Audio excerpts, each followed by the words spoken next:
పితా పుత్ర పవిత్రాత్మ నామమున ఆమేన్. ఈనాటి దేవుని మాట, ఎవడైనను దీపమును వెలిగించి దాని మీద మూత పెట్టడు, లేదా మంచము క్రింద ఉంచడు. లోనికి వచ్చు వారికి వెలుగునిచ్చుటకై దానిని దీపస్తంభముపై ఉంచును. దేవుని నమ్మినటువంటి బిడ్డలారా, ఈనాటి వాక్య పరిచర్యకు మీ అందరికీ ఆహ్వానము పలుకుతూ లూకా శుభవార్త 8వ అధ్యాయము నుండి నాటి సువార్త వాక్యమును చదువుకుంటున్నాం. ఎవడైనను దీపములు వెలిగించి వాని మీద మూత పెట్టడు, లేదా మంచము క్రింద ఉంచడు. లోనికి వచ్చు వారికి వెలుగునిచ్చుటకై దానిని దీపస్తంభముపై ఉంచును. దాచబడినది ఏదియు బయలుపడకపోదు, రహస్యమైనది ఏదియు బట్టబయలు కాకపోదు. ఉన్నవానికే ఇయ్యబడును, లేనివానికి తనకున్నది అని అనుకున్నది కూడా తీసివేయబడును. కనుక మీరెట్లు వినుచున్నారో గమనింపుడు. యేసు ప్రభుని యందు నమ్మకమును విశ్వాసమును ఉంచి వాక్యమును వింటున్నటువంటి దైవజనులారా, మరలా ఒకసారి గుర్తు చేస్తూ ఉన్నాను.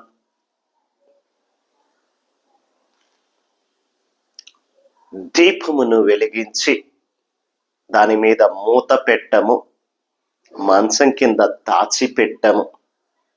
సువార్తను స్వీకరించి దానిని మూసి లోపలే ఉంచుకోకండి, లేదా మంచం కింద దాచిపెట్టకండి. దానిని అందరికీ పంచండి.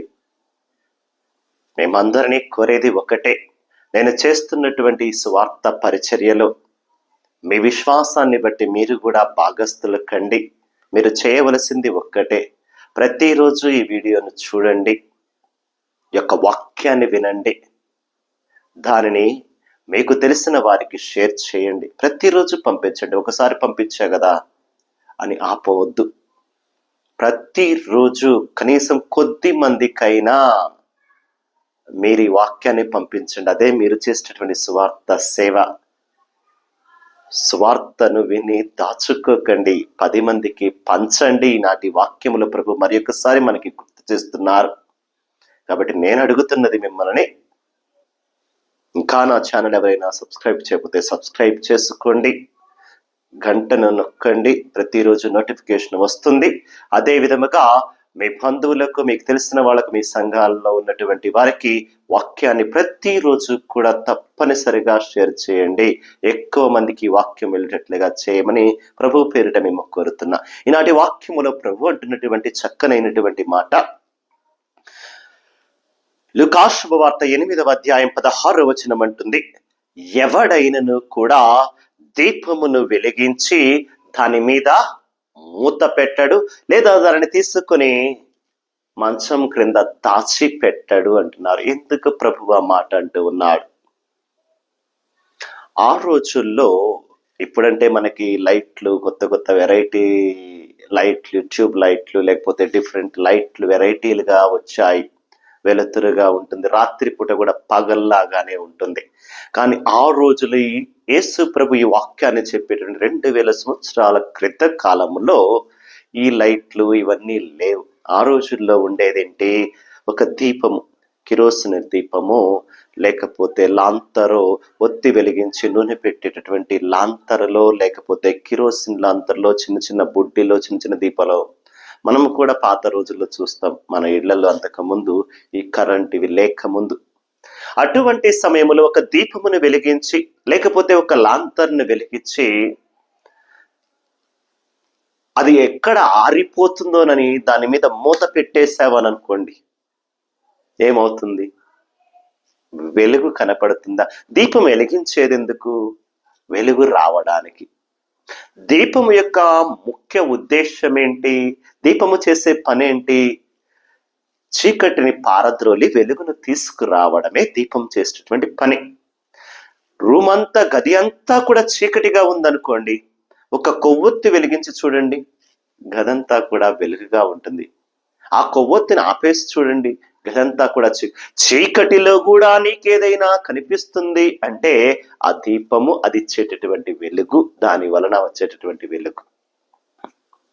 మరి దానిని వెలగనివ్వాలి గాని మూసి పెడితే అది వెలుగునిస్తుందా? వెలుగునివ్వదు. లేదా దాచి పెడితే, పైన పెడితే వెలుగు వస్తుంది కానీ బల్ల కిందో లేకపోతే మంచం కిందో దాచి పెడితే వెలుగు వస్తుందా? రాదు. అందుకని ఆ రోజుల్లో ఇంటిలో మధ్యలో కానీ లేకపోతే గదిలో కానీ ఒక దీపస్తంభం అనేది ఉండేది. ఆ దీపస్తంభం మీద ఈ దీపాన్ని పెడితే ఇల్లంతా కూడా వెలుగుగా ఉండేది. ప్రభు అంటున్నాడు, ఎవడైనా దీపాన్ని వెలిగించి దీపస్తంభం మీద ఇల్లంతా కనపడేటట్లుగా పెట్టుకుంటాడా, లేకపోతే దాన్ని మూత వేసి ఉంటాడా, మంచం కింద పెట్టి దాచుకుంటాడా? ప్రభు అడుగుతున్నాడు, బిడ్డ, దీపాన్ని వెలిగించేది వెలిగివ్వడానికి. కాబట్టి ప్రభు ఈ యొక్క వాక్యాన్ని మనకెందుకు చెబుతున్నారయ్యా అంటే, నీలో ఉన్నటువంటి విశ్వాసాన్ని నీవు, ప్రభునిపై నీవు పెంచుకున్నటువంటి భక్తిని, నమ్మకాన్ని, విశ్వాసాన్ని నీలోనే పెట్టుకొని మూతేసి దాచిపెట్టుకుంటున్నావా, లేదా మంచం కిందో లేకపోతే బల్ల కిందో పెట్టి దాచిపెడుతున్నావా, మూతేస్తున్నావా, లేకపోతే ఆ విశ్వాసాన్ని అందరికీ పంచుతున్నావా? ఇదేనండి ప్రభు అడుగుతున్నది. దీపము వెలుగునివ్వాలంటే అది అందరికీ కనపడేలాగా ఉంచాల. నీ విశ్వాసము వేరే ఒకరికి వెలుగుగా మారాల. నీ విశ్వాసము వేరే వాళ్ళకి విశ్వాసంగా మారాల. నీ విశ్వాసపు జీవితము వేరే వాళ్ళని ప్రభు వద్దకు నడిపించాల. వాళ్ళు కూడా సత్యాన్ని తెలుసుకోవాలా, వాళ్ళు కూడా నిజాన్ని తెలుసుకోవాలా, వాళ్ళు కూడా నిజాన్ని నమ్మాలా. అంతటి గొప్పగా నీ విశ్వాసము వెలుగుగా ఉండాలి తప్ప నీలోనే ఆ విశ్వాసాన్ని దాచిపెట్టి మోతేసుకోమాకు, లేకపోతే దాచిపెట్టుకోమాకు. ఇది ప్రభుని యొక్క వాక్యం అండి. ఒకటి, దీపము వెలిగించి దీపము వెలుగునిస్తున్నట్లుగా నీవు కూడా నీ విశ్వాసపు జీవితము ద్వారా నీవు నమ్ముకున్నటువంటి సువార్త నీలోనే దాచిపెట్టుకోమాకు. సువార్త అంటే మంచి వార్త, మంచి మాట. ప్రభువు చెప్పినటువంటి ప్రతి మాట మంచి మాటే కనుక ప్రభువు నేర్పించినటువంటి ఆ మంచి మాటను, మంచి బోధను మనలోనే దాచిపెట్టుకోవడం కాదండి, మనకు తెలిసినటువంటి వాళ్ళకి మనం పంచాల. 10 మందికి దానిని తెలియచేయాలా. మంచి అనేది అంతటా కూడా పంచబడాలా. ఇది ఈరోజు ప్రభు మనకు నేర్పుతున్నటువంటి చక్కనైనటువంటి మాట అండి. కాబట్టి మనలో ఉన్నటువంటి విశ్వాసము మనలోనే దాచిపెట్టకూడదు. మనలోనే ఉన్నటువంటి ఆ సువార్త, ప్రభుని మాట మనలోనే దాచిపెట్టకూడదు, మూసేయకూడదు. అది 10 మందికి పంచాలా. దీపము వెలుగునిస్తున్నట్లుగా నీ విశ్వాసము, నీ సువార్త 10 మందికి పంచాలా, వాళ్ళకి వెలుగుగా మారాలా అంటున్నారు. అదేవిధంగా ప్రభు అంటున్నటువంటి రెండవ మాట లూకా సువార్త 8వ అధ్యాయం 17వ వచనంలో ప్రభు అంటున్నాడు, దాచబడినది ఏదియు కూడా బయలుపడక మానదు. దాచబడినది ఏదియు బయలుపడక మానదు, రహస్యమైనది ఏదియు కూడా బట్టబయలు కాక మానదు అని చెబుతూ 18వ వచనంలో అంటున్నారు, మీరు విని ఎట్లు వినుచున్నారో గమనింపుడు. దేవుని యొక్క వాక్యాన్ని మీరు ఎట్లు ఆలకిస్తున్నారో, ఎట్లా వింటున్నారో, విని వదిలేస్తున్నారా, దాన్ని గ్రహించి పాటిస్తున్నారా అని ప్రభు అడుగుతూ ఈ మాటను అంటూ ఉన్నాడండి. దాచబడినది ఏది కూడా బయలుపడక మానదు, రహస్యమైనది ఏది కూడా బట్టబయలు కాక మానదు. కాబట్టి దేవుని నమ్ముకున్నటువంటి బిడ్డ, నీవు చేసేటటువంటి తప్పుడు కార్యాలు కానీ, తప్పుడు పనులు కానీ, లేకపోతే ఏవైనా కూడా దాచుకుంటున్నా ఎవరు చూడట్లేదు అని అనుకోకు. అంతటా ఉన్నటువంటి భగవంతుడు నిన్ను, నీ కార్యములను, నీ మాటలను, నీ పనులను చూస్తూనే ఉంటాడు. నీవు ఏదైనా రహస్యముగా దాచి ఉంచాలి అని అనుకోకు. అది ఏదో ఒక రోజు బట్టబయలు అవుతుంది. ఇది తథ్యము అంటూ ప్రభు అంటున్నాడు. సామెతల గ్రంథములో వాక్యము చూస్తే, సామెతల గ్రంథములో 3వ అధ్యాయములో 27వ వచనములో ప్రభు అంటున్నాడు, నీకు శక్తి కలదేని ఇతరులు అడిగిన ఉపకారమును చేయుటకు వెనుకాడకము, పొరుగువానికి సత్వరమే సాయము చేయగలవేని చేసి పెట్టుము. చాలా చక్కగా ప్రభు అంటున్నటువంటి మాట. సామెతల గ్రంథం 3వ అధ్యాయం 27-28. పొరుగువానికి సహాయము చేయటానికి నీకు శక్తి ఉందనుకోండి, సహాయం చేయి. మరలా రమ్ము అంటూ వాళ్ళని చేయగలిగితే చేసి పెట్టు. నీవు చేసేటటువంటి మంచి నీవెంత దాచినా కూడా దాగదు. అది ఏదో ఒక రోజు బట్టబయలు అవుతుంది. నీ మంచి 10 మందికి తెలుస్తుంది అని ప్రభు ఈరోజు వాక్యములో దాచబడినది ఏది కూడా బట్టబయలు కాక మానదు, రహస్యమైనది ఏది కూడా బయలుపడక మానదు అంటున్నాడంటే దేవుని రాజ్యానికి సంబంధించినటువంటి రహస్యాలు ప్రభు ఏ విధముగా బట్టబయలు చేస్తున్నాడో, నీవు ఎవరూ చూడట్లేదనుకుంటున్నటువంటి చేస్తున్నటువంటి తప్పులు కూడా ఏదో ఒక రోజులో తప్పకుండా బట్టబయలు అవుతుంది. నీవు రహస్యముగా ఉంచదలసినది బట్టబయలు అవుతుంది అని చెబుతూనే, బిడ్డ, ఇతరులకు నీవు చేసేటటువంటి సాయము కూడా అది మంచి కాబట్టి, మంచి పనులు కాబట్టి, మంచి అనేది కూడా దాచబడదు. అది తప్పకుండా 10 మందికి వెళుతుంది. అందుకే ప్రభు మత్తయి సువార్త 6వ అధ్యాయం 1వ వచనంలో ఒక మాట అంటాడు, నీవు దాన ధర్మాలు చేయనప్పుడు, ఇతరులకు సహాయం చేయనప్పుడు 10 మంది కంటబడుటకై, 10 మంది చూసి నిన్ను ఆహా ఓహో అనడం కోసమో, డాంబికాల కోసమో, గొప్పలు చెప్పుకోవడం కోసమో చేయమాకు. రహస్యమందున్నటువంటి నీ తండ్రి నీవు చేసేటటువంటి ఆ మంచి కార్యాలు చూస్తూ ఉన్నాడు, నీకు తగిన బహుమతి తప్పకుండా ఇస్తాడంటున్నాడు. 10 మంది చూసి నీవు తప్పట్లు కొట్టడానికి, మెచ్చుకోవడం కోసం చేయకు. నీవు కుడి చేతితో చేసేది ఎడమ చేతికి చేయకుండా చేయి, కానీ చేయి.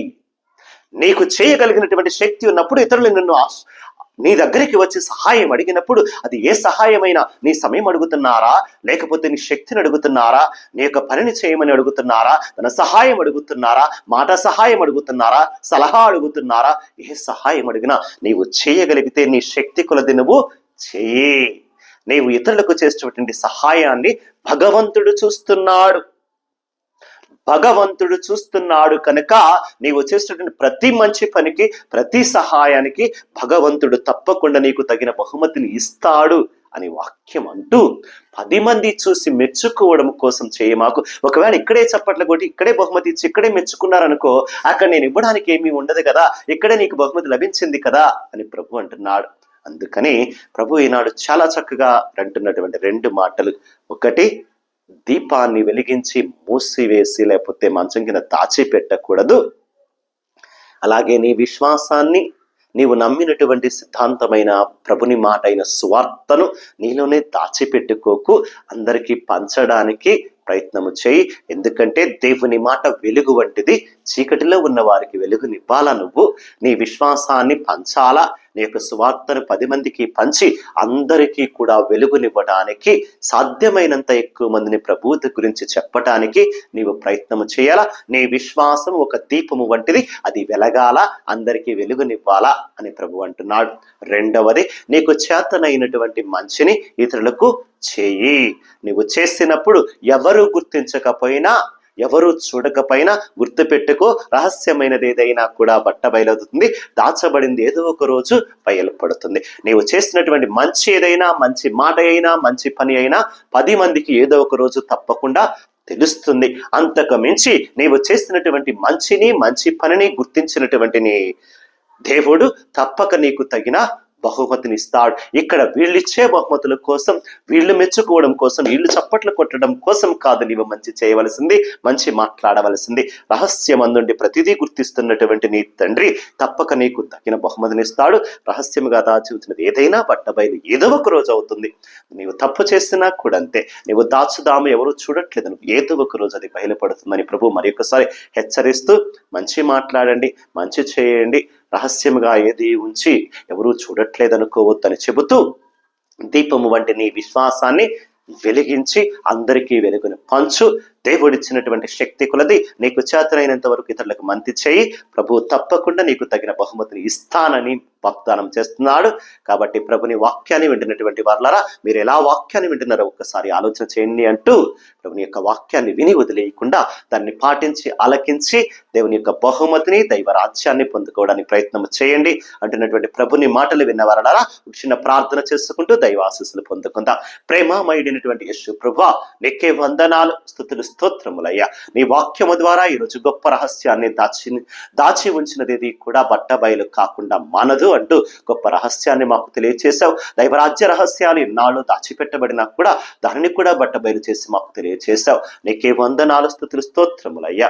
అయ్యా, ఈనాటి వాక్యంలో నీవు చెప్పినట్లుగా మేము నమ్మినటువంటి విశ్వాసము, మేము పెంచుకున్నటువంటి విశ్వాసము, మేము నమ్మినటువంటి సువార్తను ఇతరులకు పంచి ఇదిగో వాక్య పరిచర్యలో మేము కూడా భాగస్థులైనట్లుగా ఎవరైతే ఇంకా చీకటి నడుస్తున్నారో వాళ్ళకి దీపము వలె మేము వెలుగుగా ఉండి నీ యొక్క వాక్యాన్ని ఇతరులకు పంచేలాగా, మా విశ్వాసాన్ని 10 మందికి చూచేలాగా, 10 మంది వెలుగుగా ఉండేలాగా, నీకు సాక్ష్యం పలికేటటువంటి గొప్ప విశ్వాసులుగా మేము జీవించడానికి కావలసిన శక్తిని, మంచి మనస్సును, నీ కృపానుగ్రహాలు దయచేయమని వాక్యాన్ని వింటున్నటువంటి ప్రతి బిడ్డపై నీ హస్తాన్ని ఉంచి దీవించి నడిపించి ఆశీర్వదించమని యేసు ప్రభుని పరిశుద్ధ నామమున అడిగి వేడుకొనుచున్నాము తండ్రి. ఆమేన్. ప్రభు మీతో ఉందిరేగాక, మీ ఆత్మతోనే ఉందిరేగాక. సర్వాశక్తి గల సర్వేశ్వరుడు పితా, పుత్ర, పవిత్రాత్మ మిమ్ము మీ కుటుంబాలను భగవంతుడు ఆశీర్వదించి దీవించి కాచి కాపాడుదురుగాక. God bless you all.